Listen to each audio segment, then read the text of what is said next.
Price Lord. கர்த்தருடைய வார்த்தை இப்பொழுது நமக்கு மத்தேயு 6:14 மூலமாய் வருகிறது. என்னவென்றால், மனுஷருடைய தப்பிதங்களை நீங்கள் அவர்களுக்கு மன்னித்தால் உங்கள் பரமபிதா உங்களுக்கும் மன்னிப்பார். ஹல்லேலூயா. கர்த்தர் சொல்லுகிறார், அவர் மாத்திரமே மன்னிக்கிற தேவனாய் இருக்கிறார்.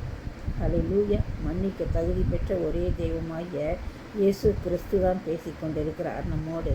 என்னவென்றால், நீங்கள் மற்றவர்களை மன்னிக்க வேண்டும் என்று சொல்கிறார். அவர்கள் ஏதாவது தவறாக பேசியிருந்தாலோ நடந்திருந்தாலோ நாம் அவர்களுக்கு மன்னிக்க வேண்டும் என்று சொல்கிறார். ஏனென்றால் நாமும் தவறுகின்ற பிள்ளைகள் தான்.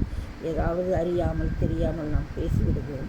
அதனால் நம்முடைய தப்பிதங்களை தேவன் மன்னிக்க வேண்டும் என்றால் மற்றவர்களை மன்னிக்கிற பிள்ளைகளாக இருக்க வேண்டும் என்று தேவன் விரும்புகிறார்.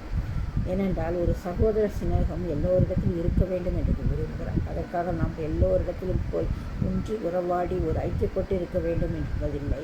அவர்களை மன்னித்து நாம் அவர்கள் நம் இருதயத்தில் எந்த கசப்பும் இல்லாமல் இருந்தால் போதும் என்று கர்த்தர் சொல்கிறார். இந்த காரியத்திற்காக நாம் செபிப்போம். கர்த்தராகிய தேவனே, இயேசு தெய்வமே, பரிசுத்த தெய்வமே, உன்னை துதிக்கிறோம். ஆண்டவரே, நீ சொன்ன வார்த்தையின்படியாய் யாராவது எங்களுக்கு ஆண்டவரே நாங்கள் மன்னிக்க முடியாமல் இருந்தால் நாங்கள் அவர்களை இயேசுவின் நாமத்தினாலே மன்னிக்க தேவன் கிருபை பாராட்டுங்க. எங்களுக்கு அத்தகைய இருதயத்தை எங்களுக்கு கொடுக்க வேண்டும் என்று செபிக்கிறேன்.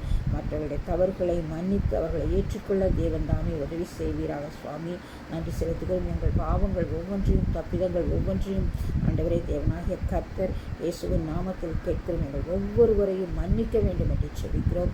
மன்னித்து ஆண்டவரே நாங்கள் பாவமில்லாத ஒரு வாழ்க்கை, ஒரு ஆண்டவரே பரிசுத்தமான ஒரு வாழ்க்கை, ஒரு நியாயமுள்ள வாழ்க்கை, உண்மையுள்ள வாழ்க்கை வாழ தேவன் உதவி செய்ய வேண்டும் என்று செபிக்கிறோம். கர்த்தர் எங்கள் ஒவ்வொருவரையும் பொறுப்படுத்தி வழி நடத்தி ஆசீர்வதிப்பீராக. கர்த்தருடைய கரம் எங்களோடு இருந்து ஆசீர்வதிக்க வேண்டும் என்று செபிக்கிறோம். நன்றி செலுத்துகிறோம். இயேசுவின் இணையில்லாத நாமத்தில் செபிக்கிறோம் எங்கள் நல்ல பிதாவே.